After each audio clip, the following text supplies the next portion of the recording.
નમસ્કાર, good morning, જય શ્રી કૃષ્ણ. વિદ્યાર્થી મિત્રો કેમ છો? મજામાં હશો? જુઓ, હવે ધોરણ 12 વિષય અર્થશાસ્ત્ર, પ્રકરણ નંબર 11 અર્થતંત્રના નૂતન પ્રશ્નો. વિદ્યાર્થી મિત્રો, આ પ્રકરણમાં આપણે અત્યાર સુધી જે કંઈ પણ કન્ટેન્ટ ભણ્યા છે એની એક ટૂંકી વાત કરીએ તો સૌથી પહેલાં 3 નૂતન પ્રશ્નો જે ખાસ કરીને 1991ના આર્થિક સુધારા અમલમાં મુકાયા ત્યાર પછી જ એ ત્રણેય પ્રશ્નો ઉદ્ભવ પામ્યા છે ત્યારે, અને એ પ્રશ્નોની ચર્ચા અત્યારે ખૂબ જ કોઈપણ અર્થતંત્ર માટે એ જરૂરી છે, મહત્ત્વનું છે. એમાં સૌથી પહેલું સ્થળાંતર, બીજું છે શહેરીકરણ અને ત્રીજું છે આંતરમાળખાકીય સેવાઓ, સુવિધાઓ. વિદ્યાર્થી મિત્રો, સ્થળાંતર એટલે શું? આપણે જાણીએ છીએ કે સ્થળાંતર એટલે એક જગ્યાએથી બીજી જગ્યાએ કાયમી વસવાટ કરવો, તેને સ્થળાંતર કહેવાય. તો એમાં બે બાબતો, એક તો એક જગ્યાએથી બીજી જગ્યાએ મૂવ થવું, અને બીજી બાબત લાંબા ગાળા માટે સ્થળાંતરિત થવું.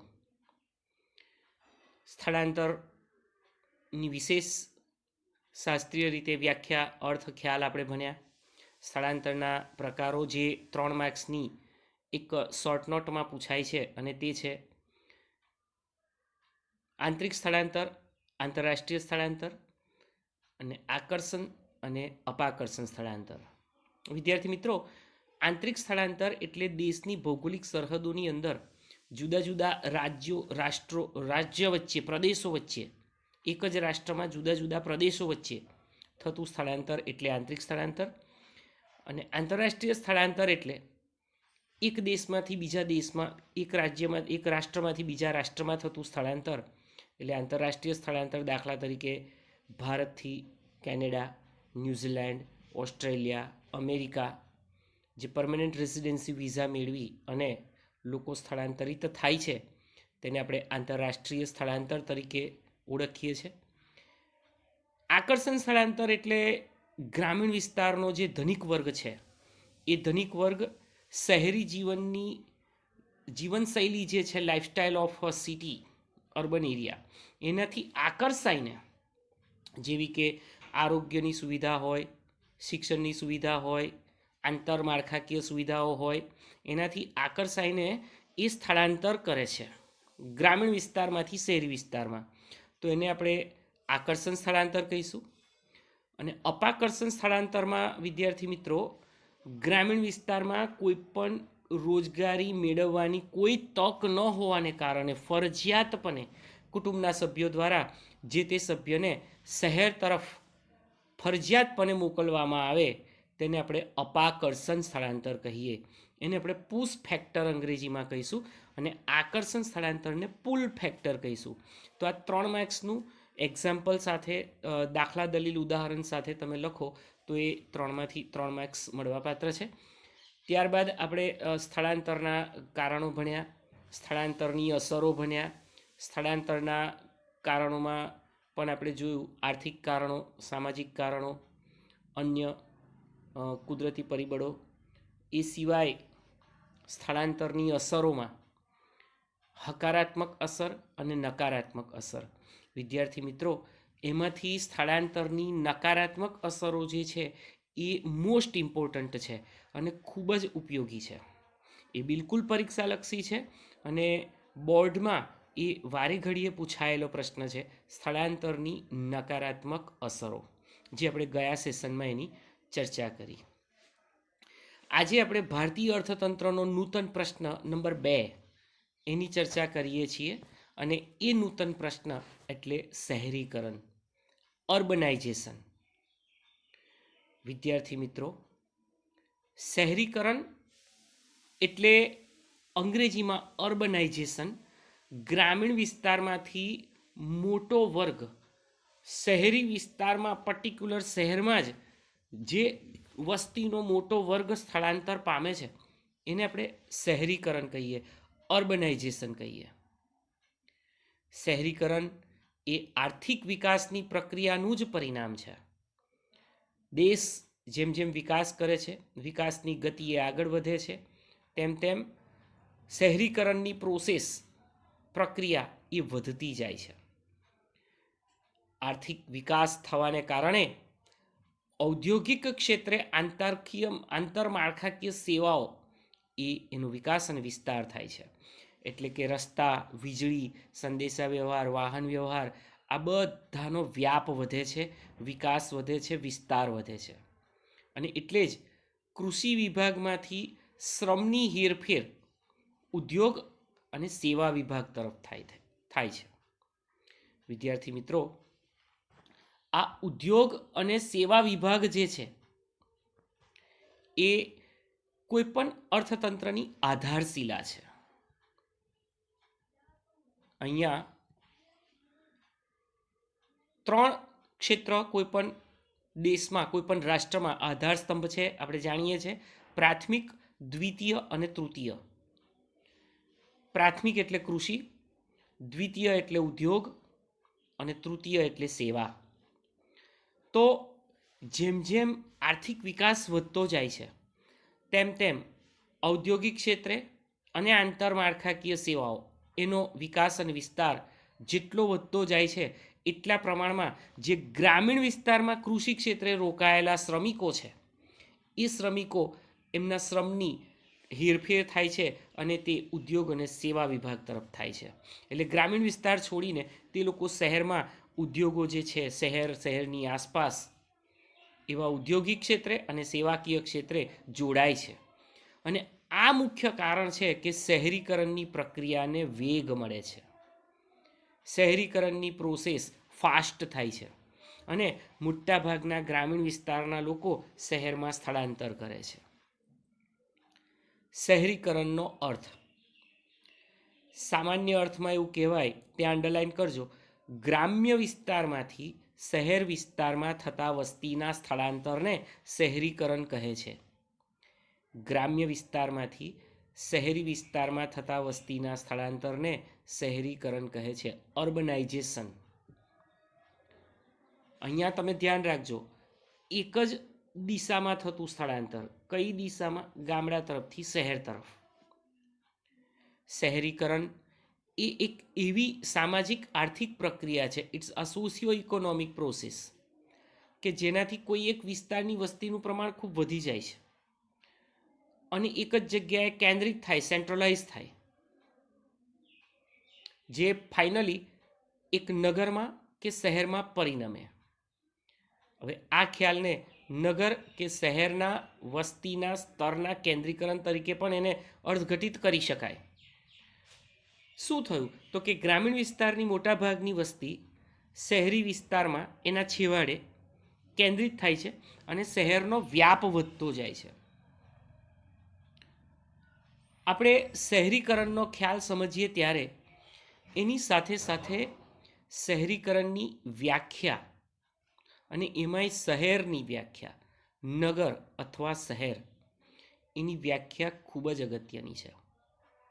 વિદ્યાર્થી મિત્રો, અંડરલાઈન કરજો. વર્ષ 1951માં શહેર કે નગરની જે વ્યાખ્યા આપી હતી એકદમ ઉદાર હતી. પૂછાય છે આ તમને. વર્ષ 1951માં નગરની વ્યાખ્યા કેવી હતી? ઉદાર હતી. પણ એના એક દાયકા પછી, એટલે કે 1961માં જે નગર કે શહેરની વ્યાખ્યા અપનાવાઈ તે ચુસ્ત અપનાવાઈ, એકદમ રિજિડ, પ્રોપર. અને ત્યારબાદ દર 10-10 વર્ષે, એટલે કે 1971માં, 1981માં, 1991માં અને 2001, આમ તમે બધા જાણો છો કે ભારતમાં દર 10 વર્ષે વસ્તી ગણતરી થાય છે. તો આમ દર 10 વર્ષે થતી આ વસ્તી ગણતરી વખતે જે કંઈ પણ ડેફિનેશન નક્કી કરવામાં આવી એ ડેફિનેશન આ પ્રમાણે છે. હવે વિદ્યાર્થી મિત્રો, અહીંયા તમને 2 મુદ્દા અને બીજાના 3 મુદ્દા A, B અને C આપેલા છે. આ આખી જ વ્યાખ્યા નગરની છે, શહેરની છે, જે અલગથી તમને 2 માર્ક્સમાં પૂછાય છે. પ્રશ્ન એવો પૂછાય છે, નગરની વ્યાખ્યા આપો, શહેરની વ્યાખ્યા આપો. સી વિભાગ 2 માર્ક્સ. તો આપણે એના 2 મુદ્દા અને બીજા મુદ્દાના 3 પેટા મુદ્દા એ, બી અને સી એ તૈયાર કરવાના છે. પહેલાં હું સમજાવું છું, તમે સમજી લો. પછી પણ તમારા પાઠ્યપુસ્તકમાં આપેલી છે એ વ્યાખ્યા તમે તૈયાર કરો, મોઢે કરી દો. નગરની વ્યાખ્યા આપો, એવી રીતે સી વિભાગમાં પૂછાતો આ 2 માર્ક્સનો પ્રશ્ન ખૂબ જ અગત્યનો છે. તો આપણે જોઈએ છે 1971, 81, 91, 2001 કે જે ચુસ્ત વ્યાખ્યા આપી એ આ પ્રમાણેની છે કે ભાઈ નગર કોને કહેવાય, શહેર કોને કહેવાય. એવા બધા વિસ્તારો કે જ્યાં મ્યુનિસિપાલિટી કોર્પોરેશન હોય, એટલે કે મહાનગરપાલિકા હોય. જુઓ, આપણા વડોદરામાં મહાનગરપાલિકા છે, માટે જ તો વડોદરા શહેર છે, ગ્રામીણ વિસ્તાર નથી.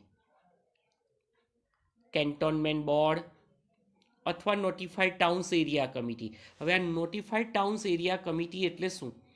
નિર્દિષ્ટ કરેલો વિસ્તાર, વિકાસ સમિતિ દ્વારા નિર્દિષ્ટ કરેલો વિસ્તાર. તમે લોકોએ જોયું હશે કે કેટલીક વાર આપણે કોઈ શહેરની નજીકમાં GIDC, Gujarat industrial development corporation, એ છે ને નિર્દિષ્ટ કરેલો વિસ્તાર હોય, એમ સ્પેસિફાય કરેલો વિસ્તાર. કેન્ટોનમેન્ટ બોર્ડ એ પણ નક્કી કરેલો એવો એરિયા કે જે આર્મી સાથે સંલગ્ન હોય, જ્યાં આર્મી રેસિડેન્સી હોય. તો એવા કેન્ટોનમેન્ટ બોર્ડ અથવા નોટિફાઈડ ટાઉન્સ એરિયા કમિટી હોય, એવા બધા જ વિસ્તારો. આ પહેલો મુદ્દો.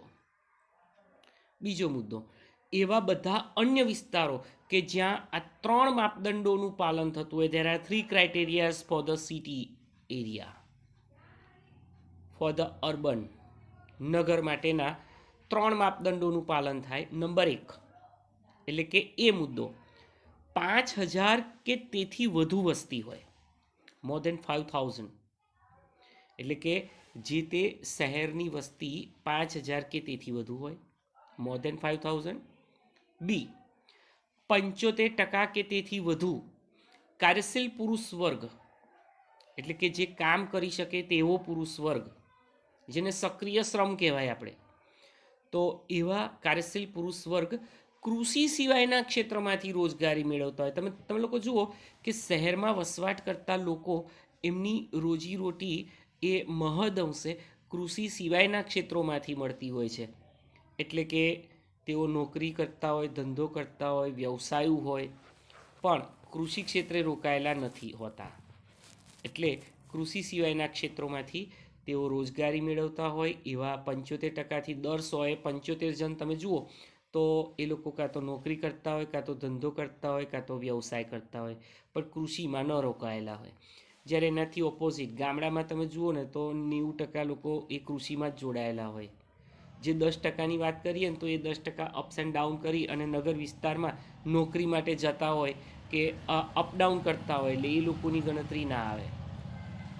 ત્રીજું છે વસ્તીની ગીચતા, પ્રતિ ચોરસ કિલોમીટરે 400 કે તેથી વધુ હોય, મોર દેન 400 કે તેનાથી વધુ વસ્તીની ગીચતા. એટલે શું કે 1 કિલોમીટર લાંબુ અને 1 કિલોમીટર પહોળો એવો જે વિસ્તાર છે, એ વિસ્તારમાં 400થી વધારે લોકો રહેતા હોય, તો એ પણ વસ્તીની ગીચતા કહેવાય. વસ્તીની ગીચતા એટલે પ્રત્યેક ચોરસ કિલોમીટર દીઠ વસવાટ પામતી વસ્તી.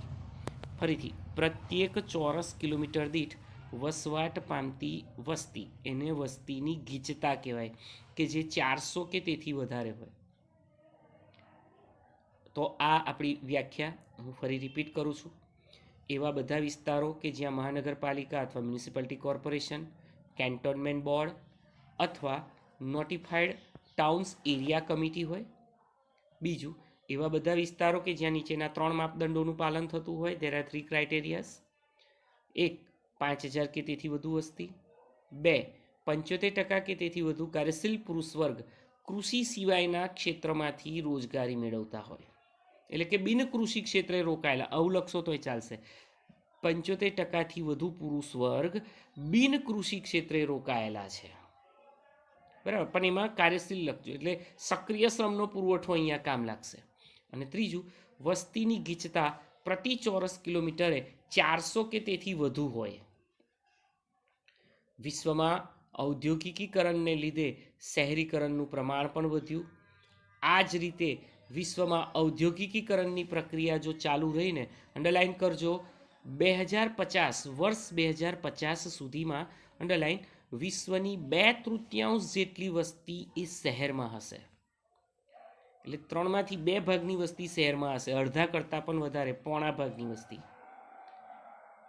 તો આ પ્રમાણે નગરની વ્યાખ્યા અહીંયા ક્લિયર થઈ. ભારતમાં બ્રિટિશ શાસન દરમિયાન ઔદ્યોગિક વિકાસનો દર નહિવત હોવાથી શહેરીકરણની પ્રક્રિયા ખૂબ જ ધીમી હતી. પણ સ્વતંત્રતા મેળવ્યા બાદ સરકારે ઔદ્યોગોને પણ પ્રોત્સાહન આપ્યું છે. એને કારણે ઔદ્યોગિકીકરણની પ્રક્રિયા ખૂબ ઝડપી બની, અને આ પ્રક્રિયા ઝડપી બનવાને કારણે શહેરીકરણ વધવા પામ્યું. જો કે શહેરીકરણની આ પ્રક્રિયા તે વખતે ધીમી હતી, પણ 1991ના જે સુધારા આવ્યા એના પછી આને ખૂબ જ પ્રોત્સાહન આપવામાં આવ્યું અને નીતિ ઉદાર બનાવી દીધી. તમે જુઓ, 61થી માંડીને 2001 સુધી નગરની વ્યાખ્યા પણ ઉદાર કરી દેવામાં આવી, અને ઉદ્યોગોની સ્થાપના માટે અનેક પ્રોત્સાહનો સરકારે જાહેર કર્યા. સાથે સાથે સેવા વિભાગને પણ પ્રોત્સાહન આપ્યું, અને આ નીતિને કારણે સર્વિસ સેક્ટર એટલે કે સેવા વિસ્તારનો પણ ખૂબ જ ઝડપી વિકાસ થયો, અને શહેરીકરણની પ્રક્રિયાને વધુને વધુ વેગ મળ્યો. તો વિદ્યાર્થી મિત્રો, આ હતું શહેરીકરણનો કોન્સેપ્ટ અને શહેરીકરણની વ્યાખ્યા. હવે આગળ આપણે શહેરીકરણ વિશે હજી એક થોડો ટૂંકો પરિચય મેળવીશું, અને પછી એની પણ અસરો હકારાત્મક અને નકારાત્મક એ ભણવાની છે. એ આપણે નેક્સ્ટ સેશનમાં જોઈશું. અત્યારે તમારે આ નગરની વ્યાખ્યા હોમવર્કમાં લખવાની, અને શહેરની વ્યાખ્યા અને શહેરીકરણનો અર્થ આ બંને મોઢે કરી દેવાના અને હોમવર્કમાં લખી દેવાના. Thank you.